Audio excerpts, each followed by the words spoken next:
Welcome to Citizens Reunited to Overcome Cancer, a show to make your survivorship an easier journey by providing information and advocating for you. A show to help practitioners up their game and their level of performance. This is the Croc Podcast. Here is your host, Dr. E, and alongside him to share some hope and inspiration from the Have Faith, Let It Begin podcast, co-host Angel Santana. Hello, everybody, and welcome to another episode of the Croc Podcast. My name is Dr. Tommy Anelli, and I am, as always, humbled and honored that you chose to listen. This week's pod is entitled, Turn on the Lights Already, Seasonal Affective Disorder and the Cancer Survivor. And it doesn't take a rocket scientist to figure out what motivated today's topic. Angel Santana on the eve of a 2-foot snowstorm. How are you doing? Tired, and I haven't shoveled. Tired. Well, there's going to be plenty of time to shovel tomorrow, my friend. But you know what excites me? Coming together and doing this show because we know we're going to make a difference. So you know what? I'm not tired anymore. There you go. Well, we're going to be hopefully a great lesson because, you know, I started this whole week just thinking about myself, right? So I'm thinking, you know, the eggnog is starting to turn sour, where all the trees and Christmas lights are down. My mood is in the basement, if not in the dungeon.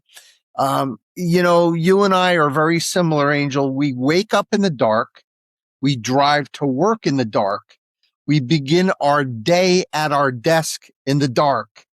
There's a couple of hours of pseudo light, and that even depends on the cloud cover and what the weather is.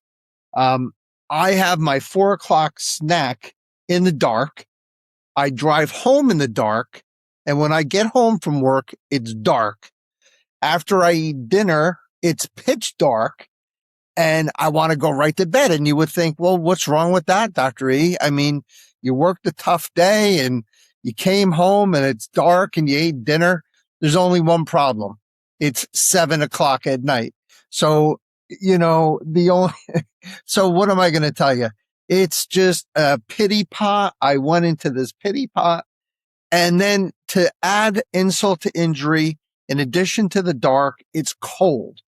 Now, depending on where you're listening from, if you're listening to us from South Africa, or from the southern hemisphere, you don't have the snow that we have. You don't have the sleet that we have. You don't have the ice that we have.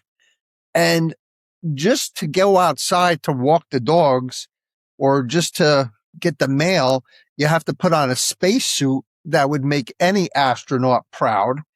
And our entire routine is completely disrupted. It's been blown up. We can't get out into nature. And when there is that short window of opportunity, we can't even muster up the motivation to take advantage of a nice day. So after this week was our third storm, which knocked us all on our ass, with a fourth storm looming on the horizon with projections of 1 to 2 feet of snow cone material for us, I finally stopped wallowing in my self-pity and I started to consider the matter further. If the dark and the cold and the isolation has impacted me so greatly, I wondered, how was it going to affect other people? How would it affect my friends, my family, my children? But most importantly, how does this season affect our cancer survivors? Now, let's think about this. Not only do non-cancer survivors have a problem, imagine the cancer survivor who has so many additional layers of complexity and challenge to consider when we're considering what is going to be known as seasonal affective disorder. We're going to describe it and we're going to delineate it, and then we're going to conquer it. And then I started digging. I started shoveling. I can't even say digging through the literature. I started shoveling through the literature to come up with some information and answer for our beloved constituency. So first off, what we are all feeling is a real thing. It is called seasonal affective disorder. It's a really cool acronym, SAD, sad, because we really all feel sad, because of the winter. So basically it occurs when daylight drops. So daylight is dropping, it is always dark. And our brains just are not doing a good job adapting to that loss of light. So it messes up our internal clock. So the fancy word for that is our circadian rhythm is disrupted. It changes our levels of serotonin, which affect our mood. It changes the level of our melatonin, which help us sleep. It causes this deep depression. It's a sadness. It's a loss of intent, a loss of pleasure. It makes us very irritable. Brain fog. It just makes us like not even able to think. Profound fatigue. We're craving sweets and carbohydrates, and our weight is increasing, and we are withdrawing socially, and we're withdrawing physically. We're not doing our workouts. We're not getting outside. We're not walking. Now imagine all of that and then doubling down because of our survivors. So our survivors are broken down into our newly diagnosed, our active treatment patients, and our post-treatment survivors. So if you've just been newly diagnosed, you just got hit by that bus. You got cancer, Mr. Jones. You got cancer, Mrs. Smith. So now you're dealing with all that comes with that new diagnosis, the fear, the unknown. Do you have a future? Will you survive? And all you have is your thoughts, this darkness and this isolation. So now, not only did you get hit by a bus, now you're going to get hit by that train as winter, takes hold and starts to strangle us. Patients that are actively receiving treatments, you're going through all of the acute side effects. So your skin is either being cut by a knife or burned by a radiation beam. You're losing your taste. You're not able to swallow. Your blood counts are low. You're anemic. You have this cough that just won't go away. You're always nauseous. You have diarrhea. Your extremities are swelling. You're just being exposed to, ungodly amounts of radiation therapy, chemotherapy, surgery, and it's just playing havoc on your body. Add all that darkness, that cold, that isolation to that. And as I said, you get the double whammy. For our post-treatment survivors, you're dealing with all the long-term side effects, all the things that we did to you that are now part and routine of your life, right? So we disrupted all of your hormones. So we either put you into an early menopause, we took away your testosterone, we put you on steroids, we took away your thyroid function. There's the roller coaster of restaging. So every time you have to get new scans or new blood work, there's always the anxiety of going through that. And now going through it in the winter makes it even worse. And it is really for our post-treatment survivors where winter can be an especially hard situation because after cancer, even long after treatment ends, this winter season has a way of waking things up. It kind of is like a post-traumatic, reminiscence of all the bad things in your life. So it brings back fatigue. It brings back your aches and pains. It brings back your anxiety, your sadness. You remember the bad anniversaries and the memories that you never wanted to invite back into your life. It's almost like a post-traumatic stress reaction. The cold could settle into your joints and your nerves, and then darkness can magnify your worry. And God knows a survivor never wants to be in quiet because quiet is that space where there's too much room for bad thoughts. So we all know, and we know on this podcast, we know that survivorship is not a straight line. And what winter does, it just reminds us of all the ups and downs that our cancer journey, has, elicited in us. So I wanted to go over a couple of things on how to manage seasonal affective disorder for our survivors. Remember, you are not weak. You are in recovery. You're recovering from your illness, from your treatments. You're going to find people, selfish people, even people who are the most important things to you, your loved ones, understandably want you to get back to normal as soon as possible so they can get back to normal. But the truth is, your body and your mind have been through trauma. Even if you have perfect blood work and perfect scans and everything is normal, and even when your treatments are complete, your nervous system remembers. So if the winter slows you down, that is not a failure. That is your body just protecting itself. You need to create gentle structure. You have to develop and follow routine. So set anchors in your day, anchor points. So drink something warm in the morning, a tea, herbal tea, some coffee, some oatmeal, something hot, farina, whatever. Do some movement, and we're going to talk a little bit about that more in a little bit. Add some calm. Anchor your day with some calm, some music, your favorite show. Read a book, a magazine, anything that makes you happy. Shower and groom yourself every day. Make sure you shave, make sure you do what you have to do, because that will just make your depression much worse. You don't want to be the smelly kid. Try to do a healthy diet to the best of your ability, but be forgiving if you eat a big piece of cheesecake, which I just did. I'm forgiving myself for that. So please forgive yourself if you're not perfect. And remember, light is the medicine. So darkness is what causes all this. So let's add some light to our life. Let's draw the curtains. Let's try to put on your spacesuit and get outside 5 minutes, 10 minutes, 15 minutes. And again, we'll talk about movement in a second.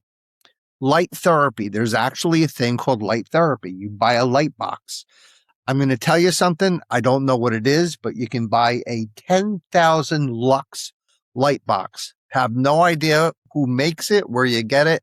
I'm sure you can get it on Amazon, but please don't burn out your retinas. Please read the user's manual and do not hurt yourself. Lack of light is the cause of seasonal affective disorder, and a luster of light can be the cure. Lower your bar. There is no self-judgment here. There is no room for self-hatred, and there is no room for self-pity. Keep your lifelines. Stay social. Reach out, answer a phone call every day. Keep 1 or 2 of your social plans per week as weather permits. I know you don't want to do it. Susie, I see you out there. I hear you out there.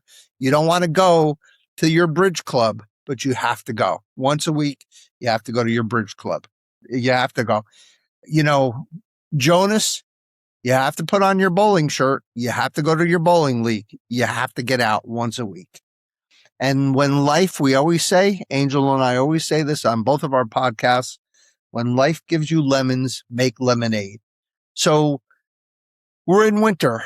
For the next 48 hours, probably I'm not going to leave the house. Angel is probably going to be stuck in the hospital for 48 hours. Catch up on all of your uncompleted projects. Start or complete new projects. If you can't go outside and garden, you know what? Paint your garage, paint your living room. It probably needs it. I know my entire house needs to be painted. If you can't bike outdoors, buy a Peloton or join a Peloton and get on the YouTube and ride a beautiful ride. If you can't hike outside, hike inside. Put on a rucksack, put on some weight on your back and walk around, or go to the mall with all the other blue-haired ladies. All of our survivors, get out to the mall and walk. Join a gym. They have these introduction memberships that are very reasonable. You can build some muscle in the winter. You can join some classes, take a biking class, a spin class, take a yoga class, do a strength class, do something, just do something, get out there and move. Outdoor movement. This is really as important as light. It doesn't have to be anything mega ambitious, just gentle movement, 75, 150 minutes a week, stretch, YouTube yoga, buy a yoga mat, Amazon, get outside even for 10 minutes. Force yourself to get outside and get some light and do some movement. Meditation and breathing. Do some breathing, do some meditation. Again, YouTube, TV, buy a DVD. Very simple. Remember, to our survivors, emotional health is survivorship care. Feeling low in the winter does not mean that you are ungrateful to be alive. Sadness and gratitude can exist together, but if you notice excessive or persistent sadness that is paralyzing you, or you're feeling unrelenting anxiety or unfixable insomnia or overwhelming numbness, feelings of hurting yourself or feeling unsafe, immediately pick up the telephone, 988. Remember our podcast from that lovely lady from the suicide hotline? They're there to help you. Call us, call your oncologist, call your healthcare team. Tell them how you're feeling. Tell them anything that you need to do, that you need help immediately, and they will help you. They are required to help you.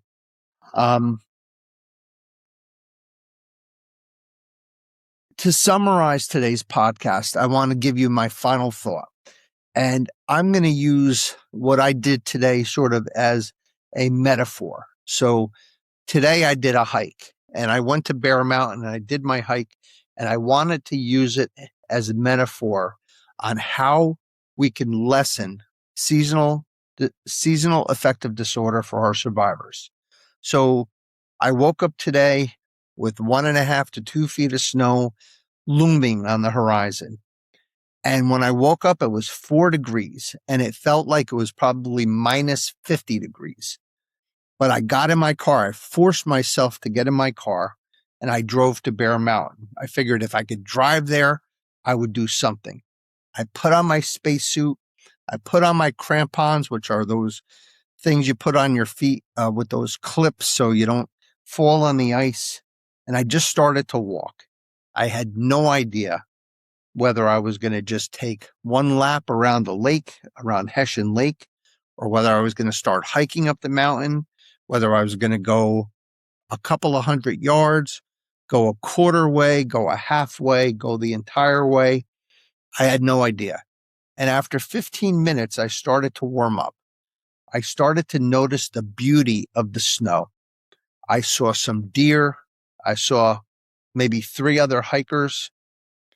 I heard the sounds of the woods, and I saw the fog of my breath. And I thought, wow, this is so beautiful. And I wanted to share it on the podcast because in that moment, I had hope that winter would be over soon. But at the same time, I had the peace of not needing to rush time. Because if there's one thing I have learned from my life of caring for survivors, time is a gift not to be squandered. Every new year is a blessing to be shared with our loved ones. Every new season is a lesson to deepen our wisdom, with winter being that tough teacher that none of us liked at the time, but the teacher that made us better. Every new day is a challenge to be the best people we can be. Every new hour is a new joy to savor. Every new minute is a new opportunity to inspire and be inspired. And every new second is a renewal of our life. And when I got to the top of the mountain, which I did get to, I wanted to shout this out to all of our survivors. Winter will not last forever, and it has no power over you, whether it be a 4-hour hike up a hill or a 5-minute walk in your own yard. Remember, you've already done the hardest thing. You survived cancer. You are a hero. You are a courageous human. Winter is just another obstacle to conquer, a pest, an inconvenience, a temporary detour. You've got this. Angel, please give us a nice spiritual ending to today's podcast. Well done, my friend. As we close out today, remember that no matter what season you're in, no matter how heavy things may feel, you're stronger than you think. Take things one day at a time. Celebrate the small victories. Give yourself grace on the hard days, and never forget that you're not alone on this journey. Keep showing up. Keep believing. Keep moving forward, because we're here for you. Angel, thank you for those beautiful words. And I'm going to just end on behalf of Angel and all of our board of directors with our Croc blessing, wishing all of our survivors a very, very long, healthy, happy, and cancer-free life. Remember, winter is nothing, just another season of our life. It starts and it has a beginning and it has an end. We're right deep in the middle of it right now. It will end soon. Don't rush it. Enjoy and savor every minute. Get as much light as you can. Get as much routine as you can. Get as much movement as you can. Be kind to yourself. Love yourself. And remember that you are a hero. Again, on behalf of Angel and all the board of directors, we wish you love and peace. Thank you.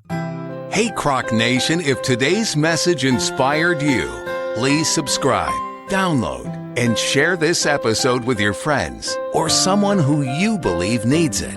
Visit us at crocvip.com to connect, learn, and join the fight. Let's spread hope, one story at a time. Until next time, remember, we are not just a podcast, we are a movement.